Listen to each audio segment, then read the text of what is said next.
അധ്യായം അതിന്റെ 16 മുതൽ 19 വരെയുള്ള തിരുവചനങ്ങൾ വായിക്കുന്നു. എല്ലാ പ്രിയപ്പെട്ടവരും ശ്രദ്ധിക്കുക. ഇത് ദുഷ്കാലമാകയാൽ സമയം തക്കത്തിന് ഉപയോഗിച്ചുകൊള്ളുവിൻ. ഒരിക്കൽ കൂടെ അതൊന്ന് വായിച്ചേ. 16 ഒന്നുകൂടെ വായിച്ചേ.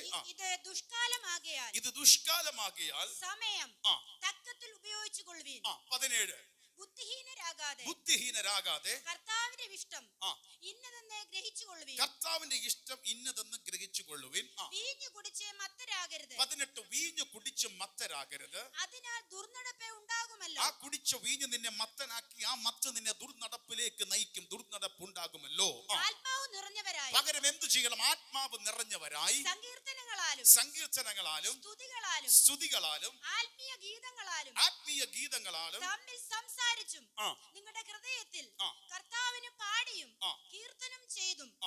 മതി. ഓക്കെ, നമ്മൾ വായിച്ച തിരുവചനത്തിലേക്ക് നമ്മൾ ശ്രദ്ധിക്കുമ്പോൾ, നമ്മൾ ഇന്നിവിടെ ആയിരിക്കുന്ന ഈ ലോകം, ഈ സമൂഹം ശ്രദ്ധിക്കുമ്പോൾ ദുഷ്ടത അതിശക്തമായി പെരുകിക്കൊണ്ടിരിക്കുന്ന ഒരു കാലമാണ്. അനവധിയായ പരീക്ഷണങ്ങൾ വർദ്ധിച്ചുകൊണ്ടിരിക്കുന്ന കാലമാണ് ഇന്നത്തെ കാലം.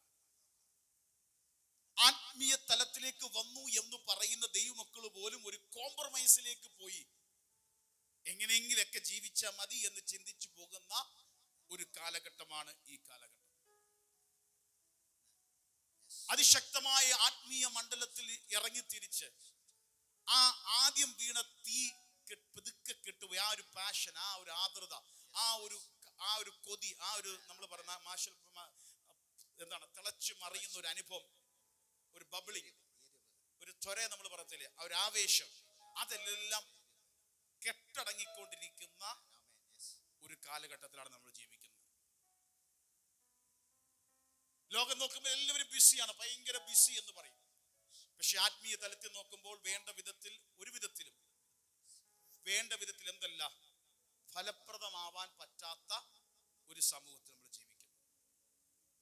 ലോകത്തോടും ലോകമയത്തോടും കൂടുതൽ ആൾക്കാർ കണക്ട് ആയിക്കൊണ്ടിരിക്കുന്ന കാലം. ദൈവത്തോടും ദൈവിക അനുഭവങ്ങളോടും ദൈവിക കാര്യങ്ങളിൽ നിന്നും ഡിസ്കണക്ട് ആയി പതുക്കെ മാറിക്കൊണ്ടിരിക്കുന്ന ലോകമാണ് ഇന്നത്തെ ലോകം. ശരിയല്ലേ ഞാൻ ഈ പറഞ്ഞത്? ഈവിൾ, ഇരുട്ടിന്റെ മണ്ഡലം പിടിമുറുക്കിയിരിക്കുന്നത്.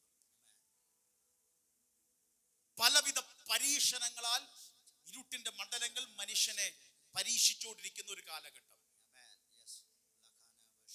ബിസി എന്ന് പറയുന്നു, എന്നാൽ യഥാർത്ഥത്തിൽ ഫലപ്രദമായി ഒന്നിലും എന്ത് ചെയ്യുന്നില്ല, യഥാർത്ഥ ഫലം കാണുന്നുമില്ല.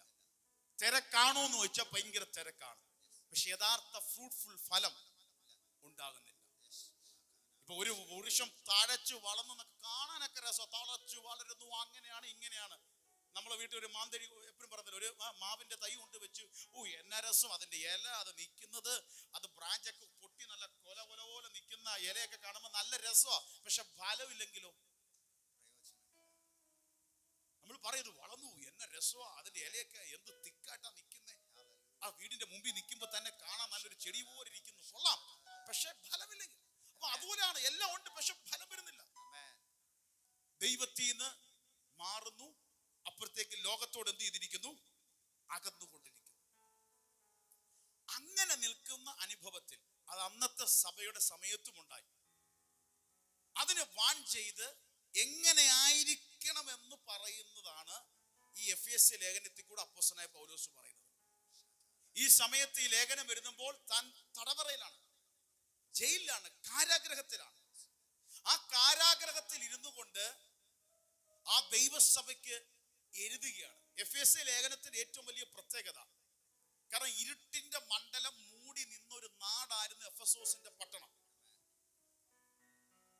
എതിർപ്രാർത്ഥനകളും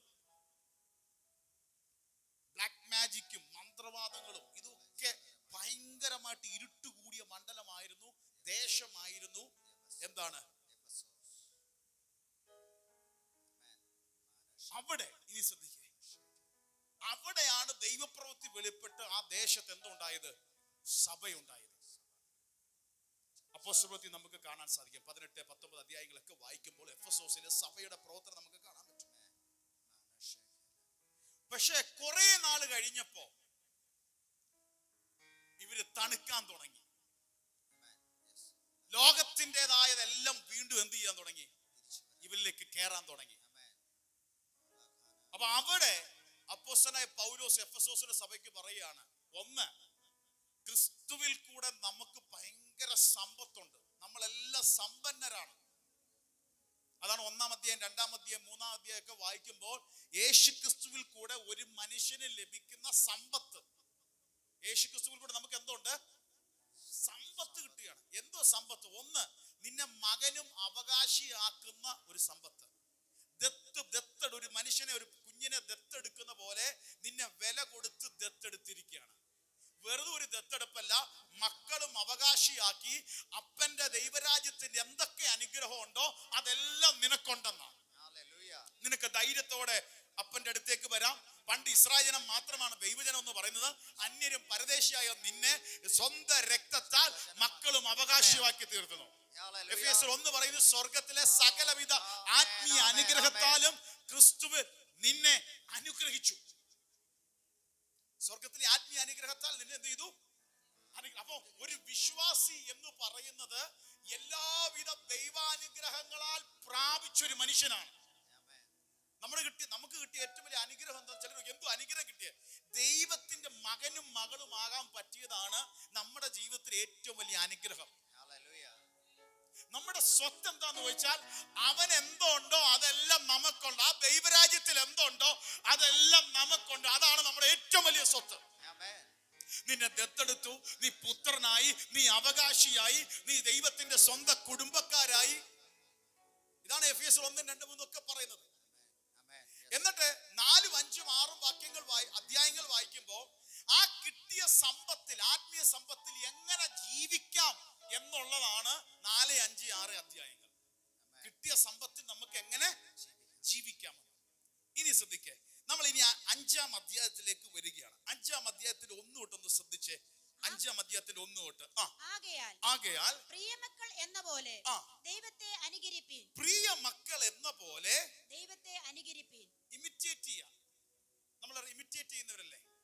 ഒരാളെ പോലെ അഭിനയിച്ച് കാണിക്കുന്ന ആൾക്കാരുണ്ട്, അത് ഇമിറ്റേറ്റർ എന്ന് പറയും. നീ ആരെ അനുഗ്രഹിക്കണം? ദൈവത്തെ. ലോകത്തെ അല്ല. എഫെസോസിലെ സഭയെ പറയാണ് എങ്ങനെ? ആകയാൽ പ്രിയ മക്കൾ എന്ന പോലെ ദൈവത്തെ അനുകരിപ്പീൻ. ഹല്ലേലൂയ. അപ്പൊ മക്കളല്ല, പ്രിയ, ഒക്കെ പ്രിയ മക്കൾ. നമ്മൾ ദൈവത്തിന്റെ ആരാവേണ്ടതാണ്? പ്രിയ മക്കളാകുക. പ്രിയ മക്കളാകുക. നമ്മൾ എങ്ങനെ അനുഗ്രഹിക്കണം? ആരെ അനുഗ്രഹിക്കണം? പ്രിയ മക്കൾ എന്ന പോലെ ദൈവത്തെ അനുഗ്രഹിക്കും. നമ്മുടെ ജീവിതം എങ്ങനെയാണെന്ന് അറിയാമോ? നിങ്ങൾക്ക് അത് മനസ്സിലാകണമെന്ന് അറിയാം. ഈ ക്രിക്കറ്റ് കളിയും ഫുട്ബോൾ കളിയൊക്കെ നന്നായിട്ടിരിക്കും പിള്ളേർക്ക്, മിക്ക പിള്ളേരും ഈ ആ സീസൺ ആവുമ്പോൾ നിങ്ങൾ ശ്രദ്ധിച്ചാൽ, ക്രിക്കറ്റ് കളിയുടെ സീസൺ ആകുമ്പോൾ കൊച്ചു പിള്ളേരെ ശ്രദ്ധിച്ചാൽ അവർ നടക്കുമ്പോഴും പോകുമ്പോഴൊക്കെ 2 ഭാഷ കാണിക്കും. ഈ ബാറ്റിംഗ് താല്പര്യമുള്ളവർ ഇങ്ങനെ നടന്നുകൊണ്ടിരിക്കുമ്പോഴും വഴി കൂടെ പോകുമ്പോഴും ഇങ്ങനെ. ഇനി ഫുട്ബോൾ കളിയുടെ സീസൺ നടക്കുന്നത് അറിയാം, മിക്ക കൊച്ചു പിള്ളേരും പ്രത്യേകിച്ച് ആണുങ്ങളൊക്കെ റോഡിൽ കൂടെ ഒക്കെ നടക്കുമ്പോഴും വീട്ടിൽ വിട്ട് നടക്കുമ്പോഴും അതെന്താ? ഈ കഴിഞ്ഞ 1 മാസം ഇത് ഇവരുടെ എന്താ? ഇവര് കാണുന്നതും കേൾക്കുന്നതും പറയുന്നതും സ്കൂളിൽ പോകുമ്പോഴും TV കാണുമ്പോഴും എല്ലാം എന്തോ കാണുന്നത് ഇതാക്കണം. അപ്പൊ ഇത് അനുകരിക്കുക. ആരും പറഞ്ഞു കൊടുത്തിട്ടൊന്നുമല്ല, അതുപോലെ വരികയാണ്. ഇതേപോലെ തന്നെയാണ് ദൈവം നമ്മെ കുറിച്ച് ആഗ്രഹിക്കുന്നത്. നിന്നെ ദത്തെടുത്ത, നിന്നെ വിലക്ക് വാങ്ങിയ അപ്പനെ പ്രിയ മക്കൾ എന്ന പോലെ ദൈവത്തെ അനുകരിപ്പീ. എഫെസോസിന്റെ സഭയെ പട്ടണത്തിന്റെ മ്ലേച്ഛതയല്ല നീ അനുഗ്രഹിക്കേണ്ടത്, ദൈവത്തെ പോലെ അനുഗ്രഹിക്കുക. പ്രിയ മക്കൾ എന്ന പോലെ. ഇനി താഴോട്ട് വായിച്ചു, വേഗത്തിൽ വായിച്ചു. ക്രിസ്തുവും നിങ്ങളെ സ്നേഹിച്ച്. എന്തുകൊണ്ട് അങ്ങനെ പറയാൻ കാരണം? ക്രിസ്തുവും നിങ്ങളെ സ്നേഹിച്ച് നമുക്ക് വേണ്ടി തന്നെത്താൻ ദൈവത്തിനെ സൗരഭ്യവാസനായ വഴിപാടും യാഗവുമായി അർപ്പിച്ചതുപോലെ സ്നേഹത്തിൽ നടപ്പീൻ. ചുമ്മാ പറയല്ല, കർത്താവ് ക്രിസ്തു നിങ്ങളെ എന്ത് ചെയ്തു? സ്നേഹിച്ചു. വെറുതെ ആരെങ്കിലും അനുഗ്രഹിച്ച് നടക്കണമെന്നല്ല, നിന്നെ സ്നേഹിച്ചവനെ അവനെ പോലെ നടപ്പീൻ. നമുക്ക് വേണ്ടി തന്നെത്താൻ ദൈവത്തിന് സൗരഭ്യവാസനെ വഴിപാട് യാഗമായി അർപ്പിച്ചതുപോലെ നിങ്ങൾ എങ്ങനെ നടക്കണം? അനുകരിക്ക് നടക്കുക എന്ന് പറയുമ്പോൾ സ്നേഹത്തിൽ നിങ്ങൾ നടപ്പീൻ. ദൈവത്തോടുള്ള സ്നേഹത്തിൽ, മനുഷ്യരോടുള്ള സ്നേഹത്തിൽ. ഇനി വേഗത്തിൽ മുന്നോട്ട് വായിച്ചു, എല്ലാവരും ശ്രദ്ധിച്ചു, ഓരോ വാക്കും ശ്രദ്ധിക്കണം. ദുർനടപ്പും യാതൊരു അശുദ്ധിയും അത്യാഗ്രഹവും നിങ്ങളുടെ ഇടയിൽ പേർ പറക പോലും അരുത്. ഇങ്ങനൊരു സംഭവം നിങ്ങളുടെ ഇടയിൽ കേക്ക് പോലും അരുത്. ദുർനടപ്പ്, അശുദ്ധി, അത്യാഗ്രഹം നിങ്ങളുടെ ഇടയിൽ ഇങ്ങനെ ഉള്ളതൊന്നും പോലും പറയരുത്. കാരണം നിങ്ങൾ അതിനുള്ളതല്ല, ആരെ അനുഗ്രഹിപ്പാനോ? പ്രിയ മക്കൾ എന്ന പോലെ ദൈവത്തെ അനുഗ്രഹിക്കും. ആമേൻ. നമ്മൾ ചിലപ്പോ ചില പിള്ളേർ പറയാറില്ലേ, എടാ നമ്മുടെ വീട്ടിലെ കുടുംബത്തെ ആർക്കും ഇല്ലല്ലോടാ ഈ സ്വഭാവം, പിന്നെന്താ നിങ്ങൾക്ക് ഇങ്ങനെ വന്നേ അല്ലേ? നമ്മൾ ചിലർക്ക് വരുമ്പോ നമ്മൾ പറയില്ലേ, എടാ നമ്മുടെ വീട്ടിൽ ആർക്കും ഇല്ലല്ലോടാ ഇത്ര വലിയ ദേഷ്യം, നിനക്കെന്താ? അല്ല നിനക്കെന്താ? അല്ലെ നമ്മുടെ വീട്ടിൽ ആരും ഇങ്ങനെ ചെയ്യാറില്ലല്ലോ, നിനക്കെന്താ? ആ ഒരു കുടുംബത്തിന്റെ പാരമ്പര്യത്തിൽ ആരും ആ ലെവലോട്ട് പോകാറില്ല. ഇതേപോലെ പറയാണ്, ദൈവരാജ്യത്തിന്റെ കുടുംബത്തിലായെങ്കിൽ ഈ വക കാര്യം നിങ്ങളുടെ ഇടയിൽ പേരിന് പോലും വരല്ലേ. അടുത്തത്, അങ്ങനെയാകുന്നു വിശുദ്ധന്മാർക്ക് ഉചിതം. അങ്ങനെയാകുന്നു നമ്മളിപ്പോ ആരാ? കർത്താവിന്റെ മക്കളാ. വിശുദ്ധന്മാർക്ക് ഉചിതം. അപ്പൊ നമ്മള് പ്രിയ മക്കളെന്ന പോലെ ദൈവത്തെ അനുഗ്രഹിക്കും. അടുത്തത് ചീത്തത്തരം. അപ്പൊ ഒന്ന് ദൈവത്തെ അനുഗ്രഹിപ്പിൻ, രണ്ടാമത്തെ വചനത്തിൽ കൂടെ അറിയാം സ്നേഹത്തിൽ നടപ്പിൻ. പിന്നെ നമ്മുടെ ഏത് കാര്യമായാലും വിശുദ്ധന്മാർക്ക് ഉചിതമായ രീതിയിൽ നമ്മൾ നടക്കണം. ഇനി വേഗത്തിൽ ഒന്ന് വായിച്ചു. ചീത്തത്തരം, പൊട്ടച്ചൊല്ല്, കളിവാക്ക് ഇങ്ങനെ ചേർത്തയല്ലാത്ത ഒന്നും അരുത്. സ്തോത്രമത്രേ വേണ്ടത്. അപ്പൊ ഇത് ഓരോന്ന് എടുത്ത് പറയേണ്ടതാണ്. ഇത് വായിക്കുമ്പോൾ തന്നെ നിങ്ങൾക്ക് മനസ്സിലാവും. അടുത്ത് ദുർനടപ്പുകാരൻ, അശുദ്ധൻ, വിഗ്രഹാരാധിയായ ദ്രവ്യാഗ്രഹർ, ഇവർക്കാർക്കും ക്രിസ്തുവിന്റെയും ദൈവത്തിന്റെയും രാജ്യത്തിൽ അവകാശമില്ല എന്ന് നിങ്ങൾ അറിയുന്നുവല്ലോ. വ്യർത്ഥ വാക്കുകളാൽ ആരും നിങ്ങളെ ചതിക്കരുത്. ഈ വക നിമിത്തം അല്ലോ ദൈവകോപം അനുസരണക്കെട്ടോടെ മേൽ വരുന്നു. ഇനി ഏഴാമത്തെ വാക്ക് ശ്രദ്ധിക്കേണ്ടതാ. നിങ്ങൾ അവരുടെ കൂട്ടാളികൾ ആകരുത്. കുറെ കാര്യങ്ങൾ 5, 6, 7 പറഞ്ഞിട്ട് പറയാ, നിങ്ങള് അത് ആരെങ്കിലും ഒക്കെ ചെയ്തോട്ടെ, നിങ്ങള് അതിനെന്താകരുത്? കൂട്ടാളി ആകരുത്. അത് അനുകരിക്കാനല്ല ദൈവം നമ്മെ വിളിച്ചത്. അത് അനുസരണക്കെട്ടവർ ചെയ്യുന്ന പണ്ട് നമ്മൾ ചെയ്തിരുന്നു. പക്ഷെ ഇതിനി നമുക്ക് വേണ്ട. നിങ്ങൾ അവരുടെ അവര് നമ്മുടെ കൂടെ ഒക്കെ ഉണ്ട്, പക്ഷെ നമ്മൾ അവരോട് എന്താകരുത്? കൂട്ടാളിയാകരുത്. ഇനി മുമ്പേ നിങ്ങൾ ഇരുളായിരുന്നു. കണ്ടോ, മുമ്പ് ആയിരുന്നു നമ്മളെല്ലാം. മുമ്പേ ഇരുളായിരുന്നു. പൊട്ടത്തരം ചീച്ച അത് പറയുന്നു, ഇത് പറയുന്നു, ഇതിന് കൂടെ ഒക്കെ നമ്മളും ഉണ്ട്. പക്ഷെ ഇനി നമ്മൾ അതിന്റെ അകത്ത് പെടരുത്. എഫെസോസിലെ സഭയോട് പറയാ, കാരണം ഒരു വലിയ ആത്മീയ സമ്പത്ത് നിന്റെ അകത്ത് ദൈവം തന്നേക്കുക. യേശുവിനെ സ്വീകരിച്ച നമുക്കെല്ലാം എന്തുണ്ടെന്നറിയാമോ? വലിയ ഒരു ആത്മീയ സമ്പത്തുണ്ട്. ആ സമ്പത്ത് കളയരുത്, അതിനുവേണ്ടി നിൽക്കുക. ഇനി വായിച്ചു. മുമ്പേ നിങ്ങൾ ഇരുളായിരുന്നു, ഇപ്പോഴോ കർത്താവിൽ വെളിച്ചമാകുന്നു. ഇപ്പൊ നമ്മൾ ആരാ? നമ്മുടെ ദീപത്തെ കത്തിച്ചു ദൈവം. നമ്മൾ ഇരുട്ടിലായിരുന്നു, ദൈവം നമ്മുടെ ദീപത്തെ കത്തിച്ചു. ഇപ്പോൾ കർത്താവിൽ നമ്മൾ ആരാ? വെളിച്ചമാ. കാരണം സുവിശേഷം, ദൈവം എന്ന് കർത്താവ് ലോകത്തിന്റെ വെളിച്ചമാണ്. ആ വെളിച്ചം വീശുമ്പോഴാണ് ലോകത്തിന്റെ ഇരുട്ട് എന്താണെന്ന് നമുക്ക് മനസ്സിലാകാൻ പറ്റുന്നത്. വെളിച്ചം വീശുമ്പോൾ നമുക്ക് മനസ്സിലായല്ലോ ഇത്ര നാൾ എന്തായിരുന്നു ഇരുട്ടെന്നും, നമ്മൾ ഇരുട്ടിലായിരുന്നു മനസ്സിലായി. അടുത്തത്, കർത്താവിനെ പ്രസാദമായത് എന്തെന്നെ പരിശോധിച്ചുകൊണ്ട് വെളിച്ചത്തിലുള്ളവരായി നടന്നുകൊള്ളുവിൻ. അപ്പൊ നമ്മൾ എങ്ങനെ നടക്കണം? ദൈവത്തെ അനുഗ്രഹിച്ച് സ്നേഹത്തിൽ നടക്കണം, ഇരുട്ടിന് കൂട്ടാളിയാകരുത്. കർത്താവിന് പ്രസാദമായത് ഇന്നതെന്ന് പരിശോധിച്ചുകൊണ്ട് വെളിച്ചത്തിലുള്ളവരായി നടന്നു നമ്മൾ വെളിച്ചത്തിന്റെ മക്കളായി നടപ്പീൻ.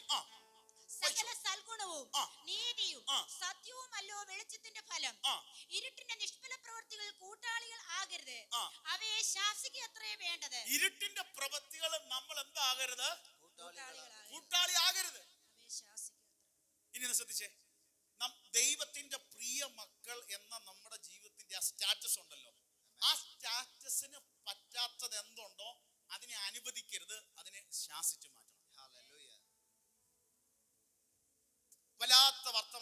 ഉണ്ടെങ്കിൽ അതിനെ നമ്മൾ ശാസിച്ച് മാറ്റണം. ചുമ്മാ പൊട്ടച്ചെല്ലും കളിവാക്കുമായിട്ട് നടക്കുന്ന ഒരു അനുഭവം എന്റെ ജീവിതത്തിൽ നിരന്തരമായി ഉണ്ടെങ്കിൽ അത് മാറ്റണം. നിരന്തരം ഒരു കുറ്റം പറച്ചിലിന്റെ സ്വഭാവം ആ സ്പിരിറ്റ് എന്നിൽ ഉണ്ടെങ്കിൽ നമ്മൾ പ്രിയ മക്കളാ എന്നിന്നെടുത്ത് മാറ്റണം. ഒരിക്കലും അങ്ങനെ ക്ഷമിക്കാൻ പറ്റാത്ത, താന്നു കൊടുക്കാൻ പറ്റാത്ത സ്വഭാവം നമ്മുടെ ജീവിതത്തിൽ കയറി ഇറങ്ങുന്നുണ്ടെങ്കിൽ നമുക്കത് വേണ്ട. അതിനെ ശാസിക്കുക, അതിനെ മാറ്റി നിർത്തുക. നമുക്കറിയാം ദൈവത്തെ പ്രിയ മക്കൾ എന്ന പോലെ അനുകരിക്കാൻ നമുക്ക് തടസ്സം നിൽക്കുന്ന എന്താണോ അതിന് മാറ്റാം. ഇനി വായിച്ചോ. അവർ ഗൂഢമായി ചെയ്യുന്നത് പറവാൻ പോലും ലജ്ജയാകുന്നു. അവയെ ശാസിക്കുമ്പോഴോ സകലത്തെയും കുറിച്ച് വെളിച്ചത്താൽ ബോധം വരും. ബോധം വരുന്നതെല്ലാം വെളിച്ചം പോലെ തെളിവല്ലോ. അതുകൊണ്ട് ഉറങ്ങുന്നവനെ അതുകൊണ്ട് ഉറങ്ങുന്നവനെ ഉണർന്ന് മരിച്ചവരുടെ ഇടയിൽ നിന്നും എഴുന്നേൽക്കാം, എന്നാൽ ക്രിസ്തു നിന്റെ മേൽ പ്രകാശിക്കും എന്ന് ചൊല്ലുന്നു. എന്നിട്ട് പറയാണ്, ഈ ദൈവത്തിന്റെ മക്കളായി നിന്ന് നീ ഉറങ്ങരുത്. ഉറങ്ങുക എന്ന് പറഞ്ഞാൽ നമ്മൾ എന്താ, നമ്മുടെ എല്ലാ പരിപാടിയും നിർത്തിയിട്ട് നമ്മൾ രാത്രി കിടക്കുന്നതാണ് നമ്മൾ സാധാരണ എന്ത് പറയുന്നത്, അല്ലെങ്കിൽ ഉച്ചയ്ക്ക് കിടക്കുന്നതിന് നമ്മൾ എന്ത് പറയുന്നത്, വേറെ ഒന്നും നമ്മൾ ചെയ്യില്ല, ഉറക്കം എന്ന് പറയുന്ന പോലെ ആത്മീയമായി ഒരു ലേസിനെസ്, ഉറക്കത്തിന്റെ അനുഭവം ജീവിതത്തിൽ ഉണ്ടാകും. ഈ ഉറങ്ങലെന്ന് പറഞ്ഞാൽ നമ്മൾ ഫിസിക്കലി ഉറങ്ങലെന്നല്ല പറയുന്നത്. ജീവിതത്തിൽ എന്തുണ്ടാകരുത്, ഉറക്കത്തിന്റെ അനുഭവം ഉണ്ടാകരുത്. ഇങ്ങനൊരു അനുഭവം ഉണ്ടല്ലോ, ഉറങ്ങുന്ന അനുഭവം ജീവിതത്തിൽ ഉണ്ടാകരുത്. ഉറങ്ങുന്നവനെ മരിച്ചവിടെ നിന്ന് നീ എഴുന്നേൽക്ക, എന്നാൽ ക്രിസ്തു നിന്റെ മേൽ പ്രകാശിക്കും. ഒരു പ്രവചന ശബ്ദം ദൂത് പറയാ, നിന്റെ മേൽ ക്രിസ്തു പ്രകാശിപ്പാൻ ആഗ്രഹിക്കുന്നു. നമ്മളിലെല്ലാം കർത്താവിന്റെ വെളിച്ചം വന്നു. വെറും വെളിച്ചം വരിക എന്നല്ല, അതങ്ങോട്ട് പ്രകാശിക്കണം. നീ എഴുന്നേറ്റാൽ അത് പ്രകാശിക്കും. പിശാചിന് ഇതെല്ലാം കൊണ്ട് നിന്റെ മൂടുപടം ഇടുന്നറിയാമോ, നിന്റെ അകത്ത് കത്തിയ വെളിച്ചം പുറത്തു വരരുത്. ഞാൻ നിങ്ങൾ പറഞ്ഞു മനസ്സിലായോ? അതും ഇതും എല്ലാം കൊണ്ടിട്ട് നമ്മളെ ഒതുക്കി അതിന്റെ അകത്ത് ഉറങ്ങുന്ന അനുഭവം, അത് മരിച്ചവനെ പോലെ ഒരു കല്ലറക്കകത്ത് കിടക്കുന്ന പോലെ ഒന്നും നടക്കാതെ നിന്നെ ആക്കി വെച്ചിരിക്കുന്നത് എന്തിനാണെന്നറിയാമോ? നീ എഴുന്നേറ്റ് പ്രകാശിച്ചാൽ അതൊരു ദൈവപ്രവൃത്തിയാ. അത് മനസ്സിലാക്കണമെങ്കിൽ യെശയ്യാവ് 60:1 വായിച്ചേ. യെശയ്യാവ് 60:1 ആദ്യം കിട്ടുന്ന ഒരു മൈക്കിൽ കൂടെ വായിച്ചോ. യെശയ്യാവ് 60:1 ബൈബിൾ എന്താ പറയുന്നത്? എഴുന്നേറ്റ് പ്രകാശിക്കുക, നിന്റെ പ്രകാശം വന്നിരിക്കുന്നു. അവിടെ പറയുന്നു, പ്രവാചകൻ പറയാ, നീ എഴുന്നേറ്റ് പ്രകാശിക്കുക, നിന്റെ പ്രകാശം വന്നിരിക്കുന്നു. നിന്റെ അകത്ത് പ്രകാശം വന്നിരിക്കുന്നു. ഇവിടെ ഇരിക്കുന്ന ഓരോരുത്തരും നോക്കിയിട്ട് പറയുന്നു, ഒരു വെളിച്ചം വന്നിട്ടുണ്ട്, ഒരു വെളിച്ചം വന്നിട്ടുണ്ട്. ആ വെളിച്ചത്തെ മൂടുപടമിട്ടേക്കുന്ന കുറെ സംഭവമുണ്ട്. അത് നമ്മുടെ സ്വഭാവമാണ്, നമ്മുടെ ജീവിത രീതികളാണ്, നമ്മുടെ ജീവിതത്തിന്റെ ശൈലികളാണ്. ഹല്ലേലൂയ. എന്നത് പൊളിച്ചു മാറ്റുന്നോ അന്ന് മുതൽ നിന്റെ അകത്ത് നിന്ന് ഈ പ്രകാശം പുറത്തു വരും.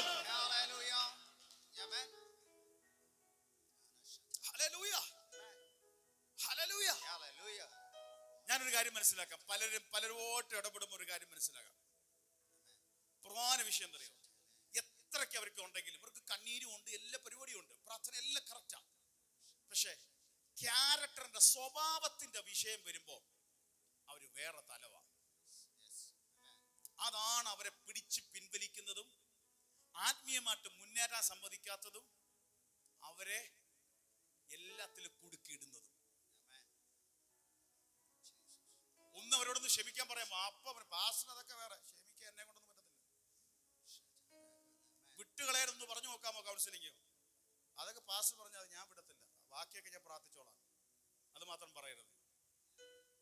അപ്പൊ ഒരു കാര്യം മനസ്സിലായി, അതവരെ പിടിച്ച് പിൻവലിക്കുക.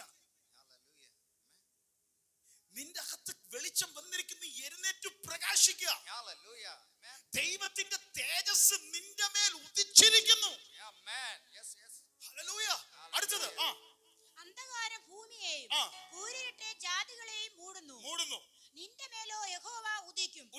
അവന്റെ തേജസ് നിന്റെ മേൽ പ്രത്യക്ഷമാകും. 3 ജാതികൾ നിന്റെ പ്രകാശത്തിലേക്കും രാജാക്കന്മാർ നിന്റെ ഉദയ ശോഭയിലേക്കും വരും. ഒരു വെളിച്ചം വരുമ്പോൾ പ്രാണികൾ പറന്നടുക്കുന്ന പോലെ രാജാക്കന്മാരും ജാതികളും നിന്റെ ഉദയ ശോഭയിലേക്ക് വരുന്ന പോലെ എന്തൊക്കെയോ ദൈവപ്രവൃത്തികൾ, നന്മകൾ നിന്റെ ജീവിതത്തിൽ വന്നിറങ്ങാനുണ്ട്. അത് വരാതെ തടസ്സം ചെയ്യുന്ന ചിലതിനെ നീ പൊട്ടിച്ചു മാറ്റി എഴുന്നേറ്റ് പ്രകാശിക്കാ. ഇന്ന് പകൽ ചിലതിനോട് പറയുന്നു, ചില ഇരുട്ടിന്റെ മൂടുപടങ്ങളെ കൊടഞ്ഞു കളഞ്ഞിട്ട് നിന്റെ ജീവിതത്തിന്റെ ശൈലികളെ, ജീവിതത്തിന്റെ ചിന്താ മണ്ഡലങ്ങളെ കൊടഞ്ഞു കളഞ്ഞ് ഇന്ന് പകൽ എഴുന്നേക്കാൻ തയ്യാറായാൽ നിന്റെ ജീവിതത്തിന്റെ അകത്ത് ദൈവത്തിന്റെ മഹത്വം വെളിപ്പെടും. വിശ്വസിക്കുന്നവർ കരങ്ങൾ അടിച്ചൊന്ന്. ജാതികൾ നിന്റെ പ്രകാശത്തിലേക്കും രാജാക്കന്മാർ നിന്റെ ഉദയ ശോഭയിലേക്കും വരുന്ന പോലെ നിന്നിലേക്ക് വന്നു ചേരേണ്ട നന്മകൾ, നിന്നിലേക്ക് വന്നു ചേരേണ്ട വിടുതലുകൾ, അതിനെ തടയുന്ന മൂടുപടങ്ങളെ മാറിയിട്ട് എഴുന്നേറ്റ് പ്രകാശിക്കുക. ഇന്ന് പകൽ ഈ സഭയ്ക്കകത്ത് ചിലതിനെ നോക്കി പ്രവചിക്കുന്നു. നീ എഴുന്നേറ്റ് പ്രകാശിക്കാൻ തയ്യാറായാൽ ഇതുവരെ തടഞ്ഞു നിൽക്കുന്ന, ഇതുവരെ നിന്റെ വീട്ടിലേക്ക് വന്നു കയറാത്ത ചില നന്മകളെ നിന്റെ ജീവിതത്തിലേക്ക് കയറ്റുവാൻ ദൈവം വിശ്വസ്തൻ.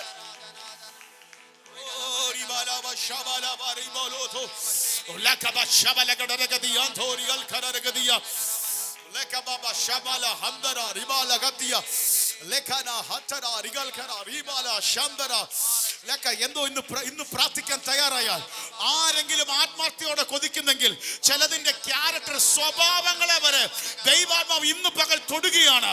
ദൈവാത്മാവ് ചില സ്വഭാവങ്ങളെ മേൽ തൊടുകയാണ്. ഒരു കള പറിച്ചു പുറത്തു കളയുന്ന പോലെ ചില ഇഷ്ടമില്ലാത്ത ചില സ്വഭാവങ്ങൾ, നിന്റെ ജീവിതത്തെ വല്ലാതാക്കുന്ന ചില സ്വഭാവങ്ങൾ ഇന്നും ദൈവാത്മാവ് പറിച്ചു മാറ്റാൻ പോകുകയാണ്. നീ എഴുന്നേറ്റ് പ്രകാശിക്കുക, നീ എഴുന്നേറ്റ് പ്രകാശിക്കുക, നീ എഴുന്നേറ്റ് പ്രകാശിക്കുക. യഹോവയുടെ തേജസ്സ്, ആ ഗ്ലോറി നിന്റെ മേൽ വന്നു. മഹത്വം. ഒന്ന് കരങ്ങളെ അടിച്ചു നിറവിൽ. ഇതൊരു ഡെലിവറൻസിന്റെ സമയമാണ്. ഈ വചന ശുശ്രൂഷയിൽ ആത്മാവ് വരിവെത്തിക്കുന്നു.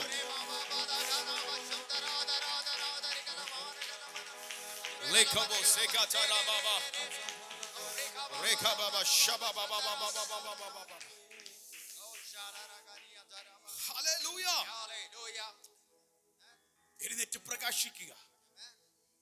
ഇനി ആ എഫെസ്യർ തന്നെ വായിച്ചോ, 5:15 വായിച്ചോ, 15 തൊട്ട് വായിച്ചോ. ആകയാൽ സൂക്ഷ്മത്തോടെ അജ്ഞാനികളായിട്ടല്ല ജ്ഞാനികളായിട്ടത്രേ നടപ്പാൻ. സൂക്ഷ്മത്തോടെ അജ്ഞാനികളായിട്ടല്ല ജ്ഞാനികളായിട്ട് നടക്കും. ഇനി 16 നമ്മൾ ഇന്നത്തെ മെസ്സേജ് 16 വായിച്ചേ. ഇതേ ദുഷ്കാലമാകയാൽ സമയം തക്കത്തിൽ ഉപയോഗിച്ചുകൊള്ളുവീൻ. ശ്രദ്ധിച്ചേ, ഇത് ദുഷ്കാലമാകിയാൽ സമയം തക്കത്തിൽ ഉപയോഗിച്ചുകൊള്ളുവീൻ. ഞാനത് ഇംഗ്ലീഷിന്റെ മലയാളത്തിൽ വായിക്കാം. ഇത് വഷളത്വം വർദ്ധിതമായ കാലമാണ്. അതുകൊണ്ട് ലഭിക്കുന്ന അവസരങ്ങളൊന്നും പാഴാക്കാതെ പരമാവധി പ്രയോജനപ്പെടുത്തുക. അതാ സമയം തക്കത്തിന് ഉപയോഗിക്കുക. ഇത് വഷളത്തിന്റെ ഈവിൾ ഡേയ്സ് ആണ്. നമുക്ക് ദൈവം തരുന്ന സമയത്തെ നമ്മൾ എന്ത് ചെയ്യണം? തക്കത്തിന് ഉപയോഗിച്ചു.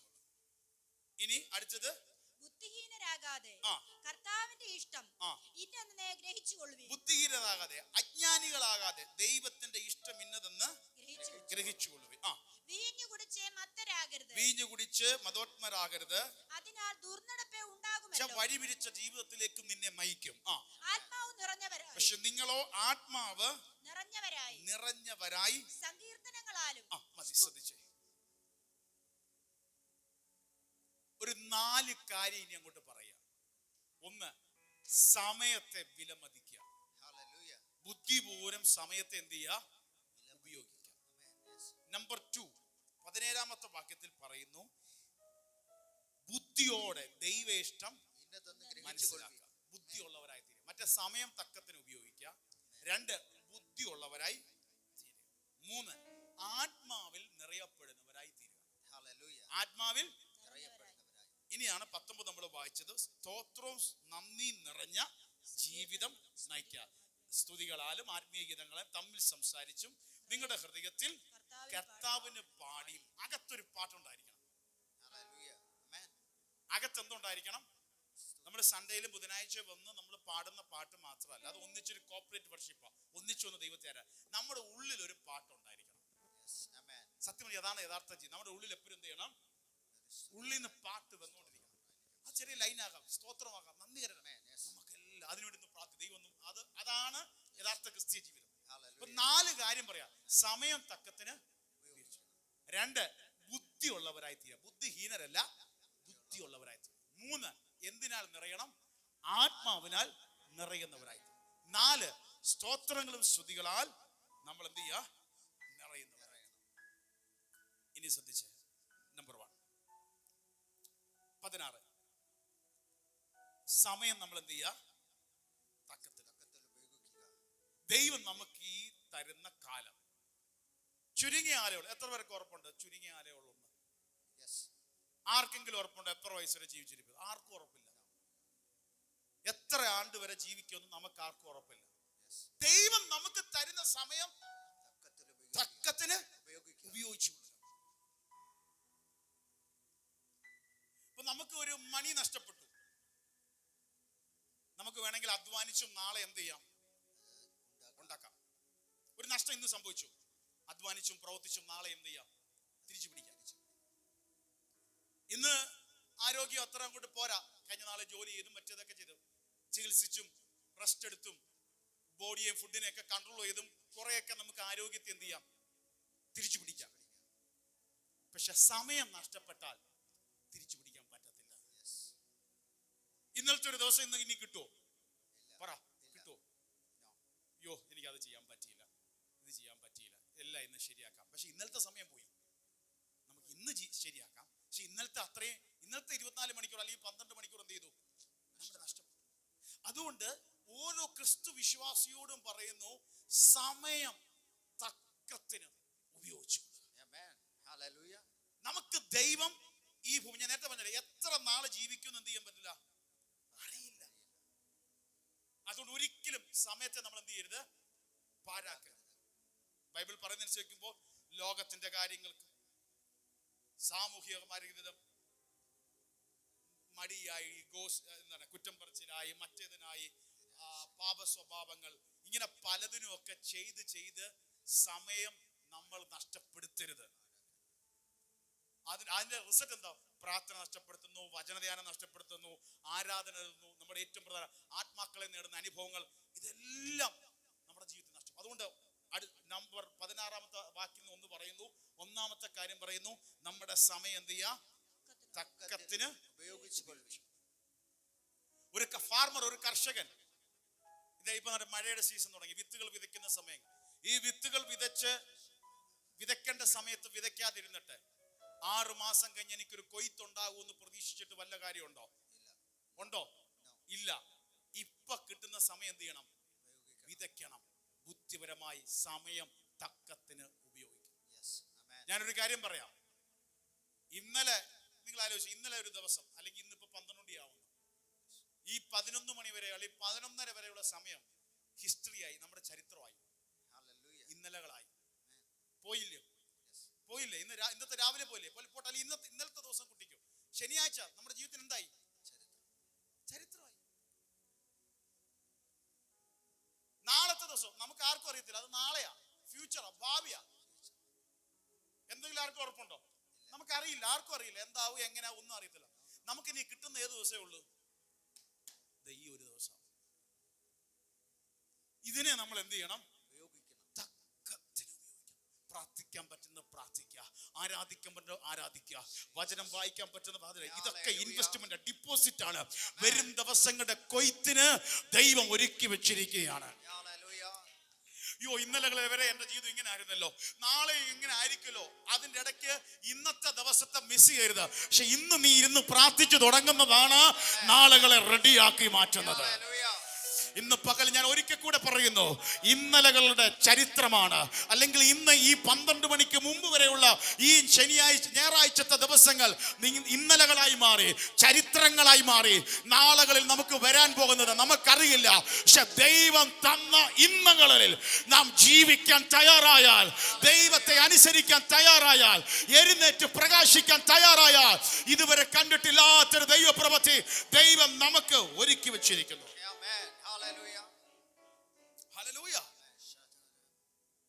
നോഹയുടെ കാലത്ത് എല്ലാരും സമയം വൃഥാവാക്കി. പക്ഷെ നോഹ മാത്രം ദൈവം പറഞ്ഞു കേട്ട് പെട്ടകം പണിതു, അവനും അവന്റെ കുടുംബവും രക്ഷപ്പെട്ടു. ബാക്കിയെല്ലാം കളിയാക്കി ലോകത്തിന്റെ കൂടെ നടന്ന് സമയം പാഴാക്കി. പക്ഷെ ദൈവത്തിന്റെ വാക്ക് കേട്ടപ്പോൾ നോഹ മാത്രം സമയം പാഴാക്കാതെ പറഞ്ഞത് ചെയ്തു. നാളെ അതിന്റെ വിടുതലുണ്ടാവും.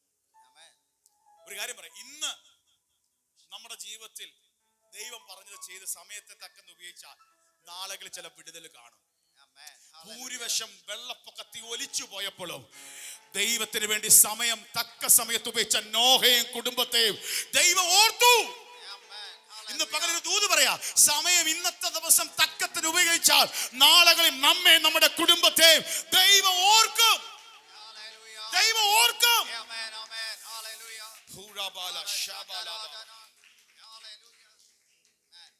അടുത്ത 17 നമ്മൾ പറയുന്നു, അല്ല 17 ബുദ്ധിഹീനരാകാതെ കർത്താവിന്റെ ഇഷ്ടം ഇന്നതെന്ന്. അടുത്ത് നമ്മൾ എങ്ങനെ ആവരുത്? വയസ്സായിരിക്കണം. ബുദ്ധിഹീനരാവരുത്, ബുദ്ധിയുള്ളവരാവണം. നമ്മൾ എന്താവണം? ഏറ്റവും നല്ല എക്സാമ്പിൾ യേശു ലോകാവസാനത്തെ കുറിച്ച് ശിഷ്യന്മാരൊന്ന് ചോദിച്ചു, ലോകാവസാനത്തിനും വരാൻ പോകുന്നുള്ള ലക്ഷണങ്ങളും കാര്യങ്ങളും. അങ്ങനെ മത്തായി 24 കുറെ കാര്യങ്ങൾ പറയുന്നു. വരുന്ന അന്ത്യകാലം എങ്ങനെ ആയിരിക്കും, ഈവിൾ ഡേയ്സ് എങ്ങനെ ആയിരിക്കും പറഞ്ഞ് 25 വരുമ്പോൾ സ്വർഗരാജ്യത്തെ കുറിച്ച് പറയാണ്. സ്വർഗരാജ്യ ഉപമ എന്താണ്? മണവാളനെ എതിരേൽപ്പാൻ വിളക്കെടുത്തോണ്ട് പോയ എത്ര കന്യകമാരാ? 10 കന്യകമാർക്ക് സദൃശ്യം. പക്ഷെ അതിലൊരു വേർതിരിവുണ്ട്. 10 പേരും എന്താണ്? കന്യകമാരാണ്. ആരെ എതിരേക്കാൻ പോയവരാണ്? മണവാളനെ എതിരേക്കാൻ നിൽക്കുന്നവരാണ്. പക്ഷെ 10 പേരും വിളക്കുമായിട്ടാണ് പോകുന്നത്. പക്ഷെ ഒരു 5 പേര് വിളക്ക് മാത്രമല്ല, വിളക്കിന്റെ അകത്ത് ബുദ്ധി ഉണ്ടായിട്ട് എന്തും കരുതി, എണ്ണയും കരുതി. വേറെ ചിലരുണ്ട്, അവരപ്പം കിട്ടി, വിളക്ക് കിട്ടി, വെളിച്ചം കിട്ടി, അവരതുമായിട്ട് കാത്തിരിക്കുക. അവരെന്തെടുത്തില്ല? എണ്ണ എടുത്തില്ല. മണവാളൻ വരാൻ ഒരു സമയമുണ്ട്. ഈ ലോകത്തിൽ നമ്മുടെ ജീവിതം അവസാനിക്കാൻ ഒരു ടൈമുണ്ട്. കർത്താവിന്റെ വരവൊരു സമയമുണ്ട്, ഗ്യാപ്പുണ്ട്. ഈ ഗ്യാപ്പിൽ മുന്നോട്ട് കത്തി ജ്വലിച്ചു പോണമെങ്കിൽ ബുദ്ധിയുള്ളവരെ പോലെ എന്ത് കരുതണം? എണ്ണ കരുതണം. ഒരു സമയം മുന്നോട്ട് പോയപ്പോഴാണ് ഒരു ആരവാരം കേൾക്കുന്നു, മണവാളം വരുന്നു. എല്ലാവരും എടുത്ത് വിളക്കൊന്ന് കത്തിച്ചു നോക്കിയപ്പോ മറ്റുള്ള 5 പേര് പറയാണ്, ഞങ്ങളുടെ എണ്ണ തീരാറായി, ഞങ്ങൾക്ക് എണ്ണ വേണം. ഇവര് പറഞ്ഞു, ഞങ്ങൾക്ക് തരാനില്ല, എവിടെങ്കിലും പോയി വാങ്ങിച്ചോളാൻ പറഞ്ഞു. ഇവര് വാങ്ങിക്കാൻ പോയ സമയം കൊണ്ട് ആര് വന്നു? മണവാളം വന്നു. ആ മണിയറ അടച്ചു. അതാ കർത്താവ് പറഞ്ഞത്, സമയവും സന്ദർഭവും അറിയായാൽ ഉണർന്ന് ഒരുങ്ങിയിരിപ്പീൻ. കണ്ടോ? ബുദ്ധി നമ്മുടെ ജീവിതത്തിൽ അത് തന്നെയാണ്. നമ്മുടെ ജീവിതത്തിലും എന്തു വേണം? ബുദ്ധിയുള്ളവരെ പോലെ ആ വിളക്കിനകത്ത് എന്തുണ്ടായിരിക്കണം? എണ്ണയുള്ളവരായി തീരണം. 10 പേരും മണവാട്ടികളാണ്. 10 പേരുടെ ലക്ഷ്യം ഒന്നാ. ശ്രദ്ധിക്കണം, 10 പേരുടെ ലക്ഷ്യം അല്ല, അവര് ലക്ഷ്യം പലതായവരല്ല. 10 പേർക്ക് ഒറ്റ ലക്ഷ്യമുള്ളൂ, മണവാളം വരും, മണവാളനെ നമ്മുടെ എല്ലാ ലക്ഷ്യം ഒന്നാ. അല്ലെ? ആരും ദൈവം വേണ്ട, ഒന്നും വേണ്ട എന്ന് പറഞ്ഞുകൊണ്ടല്ലോ ഇവിടെ ഇരിക്കുന്നേ. കർത്താവ് വിശ്വസിച്ചിട്ട് തന്നെയല്ലേ ഇരിക്കുന്നേ? കർത്താവിന്റെ കൃപകൾ വിശ്വസിച്ചിട്ട് തന്നെയല്ലേ? ഇനി വലിയ രീതിയിലുള്ള പ്രാർത്ഥനയും കാര്യങ്ങളും ഒന്നും അറിയില്ലെങ്കിലും ഈ ബൈബിളിലെങ്കിലും വിശ്വാസം ഇരിപ്പില്ലേ? ഓക്കെ, എല്ലാവരും ലക്ഷ്യം ഒന്ന് തന്നെ. പക്ഷെ എങ്ങനെ ആയിരിക്കണം എന്നാ? ബുദ്ധിയുള്ളവരായിരിക്കണം. അവരൊക്കെ പറ, ബുദ്ധിയുള്ളവരായിരിക്കണം. ഒന്നുകൂടെ പറയാം, ബുദ്ധിയുള്ളവരായിരിക്കണം. ബുദ്ധിയുള്ളവരുടെ പ്രത്യേകതയാണ് അവര് വിളക്കിൽ എന്തും കൂടെ കരുതി. ഇന്നത്തെ ദിവസം ദൈവാത്മാവ് സംസാരിക്കുന്നു, ആത്മീയ ജീവിതത്തിൽ കിട്ടിയ വെളിച്ചമായിട്ട് അധികം നാൾ മുന്നോട്ട് പോകാൻ പറ്റത്തില്ല. കാരണം ഇത് ദുഷ്കാലമാണ്. കാലം മുന്നോട്ട് പോയിക്കൊണ്ടിരിക്കുന്നു. നിന്നിൽ പകർന്ന തീ വീണ്ടും കത്തണമെങ്കിൽ ബുദ്ധിഹീനരാകാതെ ആ എണ്ണ എടുക്കുന്നവരായി മാറുക. അത് ഓരോ നിന്ന് പ്രസംഗിയാണ്. എണ്ണ വ്യത്യസ്ത അനുഭവങ്ങൾ എൻ്റെ അടുത്ത് പറയുന്നുണ്ട്. ഞാൻ അടുത്ത് വരാം. ഇനി 17 വായിച്ചിട്ട് 18 ഒന്നുകൂടെ വായിച്ചേ. 17, 18 ഒന്നുകൂടെ വായിച്ചേ. എഫെസ്യർ 5:17. കർത്താവിന്റെ ഇഷ്ടം ഇന്നതെന്ന് ഗ്രഹിച്ചുകൊള്ളുവിൻ. വീഞ്ഞു കുടിച്ച് മത്തരാകരുത്. എന്നിട്ട് പറയാണ്, ബുദ്ധിഹീനരാകാതെ ദൈവത്തിന്റെ ഇഷ്ടം. അപ്പൊ എന്താണ് ദൈവത്തിന്റെ ഇഷ്ടം? പറയാൻ പോ. ദൈവത്തിന്റെ ഇഷ്ടം എന്ന് അറിഞ്ഞുകൊള്ളുവിൻ. അടുത്തത് വീഞ്ഞു കുടിച്ച് മത്തരാകരുത്. വീഞ്ഞു കുടിച്ച് എന്ത് ചെയ്യരുത്? മത്തരാകരുത്. ആ ലോകത്തിന്റെ ഒരു വീഞ്ഞ് ഒരു മനുഷ്യനെ കേറ്റുമ്പോ, അത് നിറയുമ്പോ അവൻ എന്തുണ്ടാവും? മത്തുപിടിക്കും. റിസൾട്ട് എന്താണ്? ദുർനടപ്പ് ദുർനടപ്പ് ഉണ്ടാകുമല്ലോ. അവനെ ആ മദ്യത്തിന്റെ സ്പിരിറ്റ് അവനെ എന്ത് ചെയ്യും? കൺട്രോൾ ചെയ്യും. അതിന്റെ മത്ത് പിടിക്കും. അതാണ് അവനെ എന്ത് ചെയ്യുന്നത്? നിയന്ത്രിക്കുന്നത്. അത് എന്തിലേക്ക് ലാസ്റ്റ് പോവും? ദുർനടപ്പിലേക്ക് പോകും. പകരം നാം എന്ത് ചെയ്യണം? ആത്മാവ് നിറഞ്ഞവരായി. അപ്പൊ എന്തിന്റെ കൺട്രോളിൽ വരണം? പരിശുദ്ധാത്മാവിന്റെ കൺട്രോളിൽ വരണം. നമ്മുടെ ജീവിതം എന്തിന്റെ കൺട്രോളിൽ വരണം? ദൈവാത്മാവ് ആഗ്രഹിക്കുന്നേ ദൈവത്തിന്റെ ആത്മാവിന്റെ കൺട്രോളിൽ വരണം. പരിശുദ്ധാത്മാവിന്റെ കൺട്രോളിൽ വരണമെങ്കിൽ നാം എന്ത് ചെയ്യണം? ഒരാൾ വീഞ്ഞു കുടിച്ച് മത്തിലാവുന്ന പോലെ നാം ആത്മാവ് നിറഞ്ഞണം. ഉറക്കെ പറ, ആത്മാവ് നിറയണം. ആത്മാവിൽ നിറയണം. ആത്മാവിൽ നിറയുന്നവര് ഏറ്റവും അത്യന്താപേക്ഷികമാണ്. ആ വിളക്കിൽ എണ്ണ ഉള്ളെന്ന് പോലെ കരുതിയതുപോലെ നമ്മെ ഈ ആത്മാവിൽ നിറയുക എന്ന് പറയുന്ന ഗ്രീക്ക് വാക്കിന്റെ അർത്ഥം 3 തലത്തിലാണ് പറയുന്നത്. ഒന്നാമത്തെ സംഭവം എന്ന് പറയുന്നത് അത് നമുക്ക് ആവശ്യമുള്ള കാര്യമാണ്. നമ്മൾ മസ്റ്റായിട്ട് എന്ത് ചെയ്യണം? എല്ലാവരും എന്ത് ചെയ്യണം? നിറയണം. 2, അതിന്റെ അനുഭവം എന്ന് പറയുന്നത് നമ്മളായിട്ട് നിറയാൻ പറ്റത്തില്ല, നിറയ്ക്കുന്നത് ദൈവമാണ്. ഒഴിഞ്ഞ പാത്രം പോലെ നാം എന്ത് ചെയ്യണം? ഏൽപ്പിച്ചു കൊടുക്കണം. ഒന്ന്, എല്ലാവരും എന്ത് ചെയ്യണം? നിറയാൻ ആഗ്രഹിക്കണം. 2, അതിന്റെ അടുത്തൊരു തലം എന്ന് പറയുന്നത് നമ്മളായിട്ട് നമ്മൾക്ക് പറ്റത്തില്ല, നിറയ്ക്കുന്നത് ആരാ? ദൈവം. നാം ഒരു പാത്രം പോലെ എന്ത് ചെയ്യണം? സമർപ്പിക്കണം. 3, ഒരിക്കലുള്ള പ്രോസസ് അല്ല, അനുദിനം നിറഞ്ഞോണ്ടിരിക്കണം. കണ്ടിന്യൂസ്. അതാണ് ആ ഗ്രീക്ക് പദത്തിന്റെ 3 അർത്ഥമായിട്ട് ഹല്ലേലൂയ തിരിക്കുമ്പോൾ പറയുന്നത് കണ്ടിന്യൂസ് ആയിട്ട് നിറയുക. ഒന്ന്, ആവശ്യബോധത്തോടെ ദൈവസന്നിധിയിൽ വരിക, ഒഴിഞ്ഞ പാത്രത്തോടെ വരിക. അങ്ങോട്ട് ഒരു ദിവസമല്ല, അനുദിനം നാം നിറയപ്പെടണം. അനുദിനം നിറയുമ്പോൾ പരിശുദ്ധ ആത്മാവ് നമ്മെ നിയന്ത്രിക്കാൻ തുടങ്ങും. പരിശുദ്ധ ആത്മാവ് നമ്മെ നയിക്കാൻ തുടങ്ങും. ഹല്ലേലൂയ. ആത്മാവിന്റെ കൺട്രോളിലേക്ക് നമ്മുടെ ജീവിതം വരും. വീഞ്ഞു കുടിച്ച് മത്തരാകരുത്. കാരണം ആ എഫെസോസിന്റെ പട്ടണത്തിൽ ഹല്ലേലൂയ അവിടുത്തെ ഈ ദേവനെ, ഇനി ശ്രദ്ധിക്കണം, അവിടുത്തെ ദേവനെ പ്രസാദിപ്പിക്കാൻ, അത് ഇവർക്ക് പറഞ്ഞാൽ മനസ്സിലായി. എഫെസോസിന്റെ സഭയ്ക്ക് കാരാഗ്രഹത്തിൽ കിടന്ന് അപ്പോസ്തലൻ പൗലോസ് ലേഖനം എഴുതുമ്പോൾ ഇവർക്ക് നന്നായിട്ട് അറിയാം. ഹല്ലേലൂയ. ഈ ദേവനെ പ്രസാദിപ്പിക്കാൻ അന്നത്തെ കാലത്ത് വീഞ്ഞുണ്ടാക്കി അതിന്റെ വീര്യം കൂട്ടി ഈ ദേവനെ മുമ്പിൽ പ്രാർത്ഥിക്കാൻ പോകുന്നവര് ദേവൻ പ്രസാദിക്കാൻ വേണ്ടി ഇവര് വീഞ്ഞു കുടിച്ചെന്താവും? മത്തായിട്ടാണ് എവിടെ ചെല്ലുന്നേ? ദേവന്റെ മുമ്പിൽ പ്രാർത്ഥിക്കാൻ ചെല്ലുന്നത്. ഇത് അവിടുത്തെ ഒരു ചരിത്ര ഹിസ്റ്ററിയാണ് അവിടെ നടന്നുകൊണ്ടിരിക്കുന്നത്. അപ്പൊ അതുകൊണ്ട് ഈ പൗലോസ് എഴുതുമ്പോ ഈ കേൾക്കുന്ന എഫെസോസിലെക്കാർക്ക് അറിയാം. കാരണം ദേവനെ പ്രസാദിപ്പിക്കാനായി വീഞ്ഞു കുടിച്ച് മത്തടിച്ച് വല്ലാത്ത കൺട്രോളിലായി ദൈവം അങ്ങനെയെങ്കിലും ദേവൻ പ്രസാദിക്കുമെന്ന് പറഞ്ഞ് അവിടെ ഒരു ആചാരമുണ്ടായിരുന്നു. അവൻ പിന്നീട് ദുർനടപ്പിലേക്ക് പോകുന്നുണ്ട്. അത് കണ്ടിട്ടാണ് പറയുന്നത്, എടാ അങ്ങനെ ഒരു മനുഷ്യൻ ചെയ്യുന്നെങ്കിൽ എഫെസോസിന്റെ സഭയെ നിങ്ങളോട് പറയുന്നു, നീ ദൈവത്തെ പ്രസാദിപ്പിക്കാൻ ആ ലോകത്തിന്റെ വീഞ്ഞല്ല കുടിക്കേണ്ടത്. അങ്ങനെ നീ ദൈവത്തെ പ്രസാദിപ്പാൻ ആഗ്രഹിക്കുന്നെങ്കിൽ ആത്മാവ് നിറഞ്ഞവരാകാം. എഫെസോസിന്റെ പട്ടണമേ, അവിടുത്തെ ദേവനെ പ്രസാദിപ്പിക്കാൻ വീഞ്ഞു കുടിച്ച് മത്തരാകുന്നെങ്കിൽ നിന്നോട് പറയുന്നു, ജീവനുള്ള മഹാദൈവത്തെ പ്രസാദിപ്പാൻ ആത്മാവിൽ നിറയുക. പരിശുദ്ധാത്മാവിൽ നിറയുക. അനുദിനം നിറയുക. ഒരിക്കലല്ല, അനുദിനം നിറയുക. ഇന്ന് നമ്മുടെ ജീവിതത്തിൽ ദൈവം നമ്മുടെ ജീവിതത്തിൽ ചെയ്യാൻ ആഗ്രഹിക്കുന്നു. എന്താണ് അനുദിനം നിറയാൻ? അപ്പോസ്തലപ്രവൃത്തി 1-ാം അധ്യായം ഒന്ന് എടുത്തേ. അപ്പോസ്തലപ്രവൃത്തി 1-ാം അധ്യായം ഒന്ന് എടുത്തേ. അപ്പോസ്തലപ്രവൃത്തിയുടെ പ്രത്യേകത എന്താ അറിയാം പ്രിയരെ? ഒന്ന് ശ്രദ്ധിക്കേ. ലൂക്കോസിന്റെ സുവിശേഷത്തിന്റെ നിർത്തി അടുത്ത് തുടങ്ങുന്നതാണ്, അതിന്റെ ബാക്കിയാണ് സത്യം പറഞ്ഞാൽ അപ്പോസ്തലപ്രവൃത്തി. ലൂക്കോസിന്റെ സുവിശേഷത്തിൽ യേശു പറയുന്നുണ്ട്, അതിന് 24:49 നിങ്ങൾ യെരൂശലേമിൽ നിന്ന് വാങ്ങിപ്പോകാതെ പിതാവിനോട് കേട്ട വാഗ്ദത്തത്തിനായി കാത്തിരിക്കണം.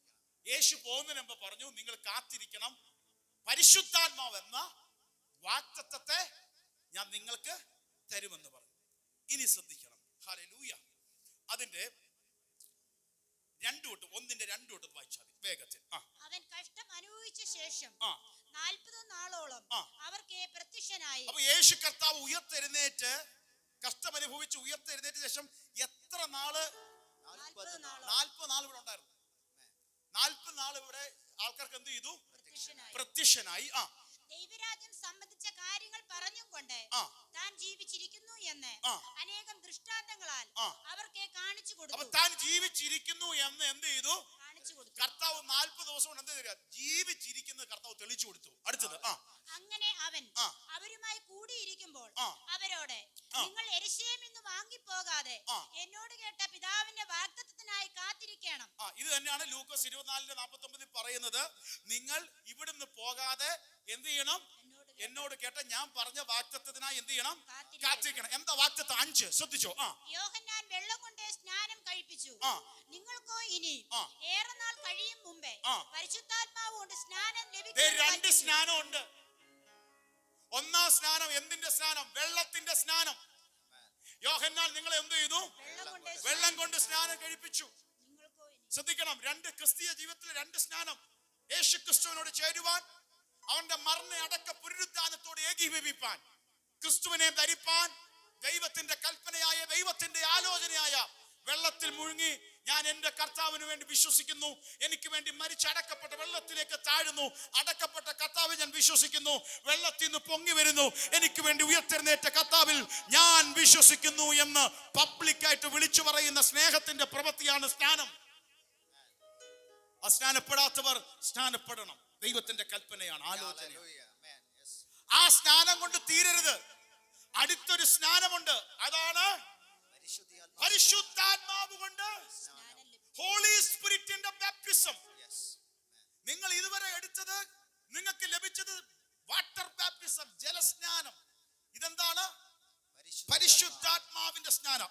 അടുത്തത് ഒരുമിച്ച് കൂടിയിരുന്നപ്പോൾ, അപ്പൊ ഇവരെല്ലാവരും ഇത് യേശു പറഞ്ഞു, ഇവർ ഒന്നിച്ചു കൂടിയിരിക്കുമ്പോ അവർ അവനോട്, കർത്താവേ, നീ ഇസ്രായേലിന് ഈ കാലത്തിലോ രാജ്യം യഥാസ്ഥാനമാക്കി കൊടുക്കുന്നു എന്ന് ചോദിച്ചു. അവൻ അവരോട്, പിതാവ് തന്റെ സ്വന്തം അധികാരത്തിൽ വെച്ചിട്ടുള്ള കാലങ്ങളെയോ സമയങ്ങളെയോ അറിയുന്നത് നിങ്ങൾക്കുള്ളതല്ല. അപ്പൊ ഇവരെ യേശുവിനെ ഉയർത്തെഴുന്നേറ്റ് കഴിഞ്ഞപ്പോ അങ്ങ് വലിയ സന്തോഷമായി, അങ്ങ് രാജാവാക്കാൻ തീരുമാനിച്ചു. ഇസ്രായേലിന് രാജ്യമൊക്കെ സ്ഥാപിച്ച ഈ കാര്യങ്ങളൊക്കെ എപ്പോഴാ നടക്കുന്നത് ചോദിച്ചു. യേശു അതൊക്കെ ഒരു സമയം വെച്ചിട്ടുണ്ട്. സ്വർഗം ടൈം സെറ്റ് ചെയ്ത് വെച്ചേക്കാം. നിങ്ങൾ ഇപ്പൊ അതിനേക്കാൾ അപ്പുറം കർത്താവ് എപ്പോ വരും, അനന്തര സംഭവങ്ങൾ എന്താ, അതൊക്കെ അവിടെ നിൽക്കട്ടെ. ഇപ്പൊ നിങ്ങൾ സഭയോട് പറയാനുള്ള ദൂത് എന്താണ്? 1:8. എന്നാൽ പരിശുദ്ധാത്മാവ് നിങ്ങളുടെ മേൽ വരുമ്പോൾ നിങ്ങൾ ശക്തി ലഭിച്ചിട്ട് യെരൂശലേമിലും യഹൂദിയിൽ എല്ലായിടത്തും ശമര്യയിലും ഭൂമിയുടെ അറ്റത്തോളവും എന്റെ സാക്ഷികളാകുമെന്ന് പറഞ്ഞു. ഒറ്റ കാര്യം നിങ്ങൾ എന്തിനു ശ്രദ്ധിക്കണമെന്നറിയാമോ? കേട്ട വാഗ്ദത്തത്തിന് കാത്തിരിക്കുക. പരിശുദ്ധാത്മാവ് വരുമ്പോൾ നിങ്ങൾ ശക്തി ലഭിക്കുന്നവരായി മാറും. അതാണ് വാഗ്ദത്തം. അതിനുവേണ്ടി കാത്തിരിക്കും. അത് പറഞ്ഞിട്ട് യേശു കർത്താവ് ഉയർത്തെഴുന്നേറ്റു. 9ാമത്തെ വാക്യം നിങ്ങളൊന്ന് വായിച്ചു നോക്കിയാൽ മതി. ടൈം പോകുന്നോണ്ട് എക്സ്പ്ലെയിൻ ചെയ്യുന്നില്ല. യേശു കർത്താവ് ഉയർത്തെഴുന്നേറ്റു. അപ്പൊ സ്വർഗത്തിൽ നിന്ന് ശബ്ദം വന്നു, നിങ്ങൾ ഇപ്പൊ കണ്ടതുപോലെ പോയതുപോലെ അവൻ എന്ത് ചെയ്യും? വീണ്ടും വരും. 1:9-10 വായിക്കുമ്പോൾ നിങ്ങൾക്ക് മനസ്സിലാവും. ഈ വാക്ക് കേട്ട് യേശു പോയതിനു ശേഷം ഇവരെല്ലാവരും എന്ത് ചെയ്തു അറിയോ? ഒരുമുരപ്പെട്ടു. 1:14-15 വായിക്കുമ്പോൾ അവര് എല്ലാവരും, സ്ത്രീകളും യേശുവിന്റെ അമ്മയായ മറിയയും അവന്റെ സഹോദരന്മാരോട് കൂടെ ഒരുമനപ്പെട്ട് പ്രാർത്ഥന കഴിച്ച് പോകുന്നു. എത്ര പേരുണ്ടായിരുന്നു? 15 വായിക്കുമ്പോൾ ആ കാലത്ത് ഏകദേശം 120 പേരുടെ ഒരു സംഘം ഒന്നിച്ചിരുന്ന് 120 പേര് കർത്താവിനോട് കേട്ട വാഗ്ദത്തത്തിന് വേണ്ടി കാത്തിരുന്നപ്പോൾ യേശു എന്തു പറഞ്ഞോ കാത്തിരുന്നു. ആത്മാവ് നിങ്ങൾക്ക് വരുമ്പോൾ നിങ്ങളെ സകല സത്യത്തിലും വഴി നടത്തും. ആത്മാവ് നിങ്ങളെ ശക്തീകരിക്കും, ബലം നൽകും, സാക്ഷിയാകാൻ ദൈവം ഇടയാക്കും. ഹല്ലേലൂയ. ആത്മാക്കളെ നേടാൻ ദൈവം ഇടയാക്കും. ദൈവം നമ്മെ കുറിച്ച് ആഗ്രഹം നമുക്ക് വിടുതൽ കിട്ടുക മാത്രമല്ല, നമ്മൾ യേശുവിന്റെ സാക്ഷികളാണ്. യേശുവിന്റെ സാക്ഷികളാണ്. നമുക്ക് ഉള്ളിൽ കത്തിയ തീയെ മറ്റുള്ളവർക്കൂടെ പകർന്നു കൊടുക്കണം. ആ വെളിച്ചത്തെ പകർന്നു കൊടുക്കണം. സുവിശേഷത്തിനായി നിൽക്കാൻ ദൈവം ഒരാൾക്കെങ്കിലും പ്രാർത്ഥിക്കാം, ഒരാളെങ്കിലും സഭയിലേക്ക് കൊണ്ടുവരിക, ഒരാളെങ്കിലും യേശുവിന്റെ സ്നേഹത്തെ പറയാ. അതിനു വേണ്ടിയാണ് ദൈവം നമ്മെ വിളിച്ചത്. അത് ഇതൊന്നും പറയാനല്ല വിളിച്ചത്, യേശുവിനെ കുറിച്ച് പറയാനാ ദൈവം നമ്മളെ വിളിച്ചത്. എന്ത് പറയണം? അടുത്തിരിക്കും തൊട്ട് ഒന്ന് ഇതുവരെ ഞാൻ ഒന്നും പറഞ്ഞില്ലല്ലോ. യേശുവിനെ കുറിച്ച് പറയണം. യേശുവിനെ കുറിച്ച് പറയണം. യേശുവിനെ കുറിച്ച് പറയണം. ഹല്ലേലൂയ. അതും ഇതൊക്കെ പറഞ്ഞ് വെറുതെ തിരക്കാതെ കർത്താവ് പ്രാർത്ഥിക്കാം. യേശു അത്ഭുതം ചെയ്യും. വാ അടുത്ത മീറ്റിംഗ് വാ, എന്തെങ്കിലുമൊക്കെ ചെയ്യും. യേശുവിനെ കുറിച്ച് പറ. നമ്മുടെ വീട്ടിന്റെ അകത്ത് യേശു കർത്താവിനെ കുറിച്ച് പറ. ദൈവപ്രവൃത്തികൾ അനുഭവിക്കാൻ കർത്താവ് ഇടയാക്കും. ഹല്ലേലൂയ. അങ്ങനെ 120 പേര് ഒന്നിച്ച് പ്രാർത്ഥിക്കുമ്പോൾ സംഭവം ഇവര് ഭയപ്പെട്ട ആ സമയത്ത് പത്രോസിന്റെ അവസ്ഥ എന്താണെന്നറിയാമോ? യേശുവിനെ തെള്ളി പറഞ്ഞിട്ട് നിൽക്കുക. അവരാ കൂടെ ഭീതിയോടെ ഭയത്തോടെ നിൽക്കുന്ന കാലഘട്ടം ഈ കാലഘട്ടം. അവര് വാതിക്കടച്ച് യേശു ഉയർത്തെഴുന്നേറ്റ് പോയി. ഇടയ്ക്ക് 40 ദിവസം സന്തോഷം ഉണ്ട്, യേശു ഉണ്ടെന്നെങ്കിലും പറയാറ്. ഇപ്പൊ 40 ദിവസം കഴിഞ്ഞപ്പോൾ യേശു വീണ്ടും എന്ത് ചെയ്തു? കയറിപ്പോയി. ഇവരാകെ ഭയപ്പെട്ട് നിൽക്കുക. ഇപ്പുറത്തെ ഒരു സമൂഹം തകർക്കാൻ നിൽക്കുക. ഇവര് ഒന്നിച്ച് പ്രാർത്ഥിച്ചുകൊണ്ടിരിക്കുമ്പോൾ 2:1 വേഗത്തിൽ വായിച്ചു. 2:1 പെന്തക്കോസ്ത് നാൾ വന്നപ്പോ എല്ലാവരും ഒരു സ്ഥലത്തെ. ആ പെന്തക്കോസ്ത് നാൾ വരെ എന്ത് ചെയ്തു? അവർ ഒരുമിച്ചിരുന്നു. അത് 40 ദിവസം യേശു കർത്താവ് 40 ദിവസം കഴിഞ്ഞ് ഉയർത്തതിന് ശേഷം വീണ്ടും അവർ ഉയർന്നത്. വീണ്ടും ഒരു 10 ദിവസം കൂടെ ഇരുന്നു. ആ 10 ദിവസം കൂടെ കഴിഞ്ഞപ്പോൾ പെന്തക്കോസ്ത് നാൾ വന്നു. പെന്തക്കോസ്ത് എന്ന് പറയുമ്പോൾ യഹൂദന്മാരുടെ ഒരു പെരുന്നാളാണ്, ഉത്സവമാണ്. പെസഹയ്ക്ക് ശേഷം 50-ാം ദിനം. ഇന്ന് ലോകത്തിൽ സഭാ ചരിത്രത്തിൽ ഈ 24-ാം തീയതി പെന്തക്കോസ്റ്റൽ ഡേ ആയിട്ട് കൊടുക്കും. കാരണം കർത്താവിന്റെ ഉയർപ്പിന് ശേഷം അല്ലെങ്കിൽ ആ പെസഹയ്ക്ക് ശേഷമുള്ള 50-ാം ദിവസം കൊയ്ത്ത് പെരുന്നാളാണ്. ആദ്യ ഫലങ്ങൾ ആലയത്തിൽ കൊണ്ടുവരുന്ന പെരുന്നാൾ സമയമാണ്. ആ കൊയ്ത്തിന്റെ പ്രധാന പെന്തക്കോസ്ത് 50-ാം ഗ്രീക്ക് പദത്തിന്റെ അർത്ഥമാണ് 50-ാം. പെന്തക്കോസ്ത എന്ന് പറയുന്ന ആ ഗ്രീക്ക് വാക്കിന്റെ അർത്ഥമാണ് 50-ാം ദിവസം. യഹൂദന്മാരുടെ കാഴ്ചപ്പാടിൽ അത് അവിടെ ഒരു പെരുന്നാൾ ആഘോഷമാണ്, കൊയ്ത്ത് പെരുന്നാളാണ്. ആ ഫെസ്റ്റിവൽ ദിവസം എത്തി. അപ്പൊ അതായത് 40+10 ഇപ്പൊ 50-ാം ദിവസം എത്തി. അതാണ് പെന്തക്കോസ്തിന്റെ നാൾ. പെന്തക്കോസ്തിന്റെ നാളിൽ ഒരു കാര്യം സംഭവിച്ചു. എന്താ സംഭവിച്ച? വേഗത്തിൽ വന്നപ്പോൾ എല്ലാവരും ഒരു സ്ഥലത്തെ ഒന്നിച്ചു കൂടിയിരുന്നു.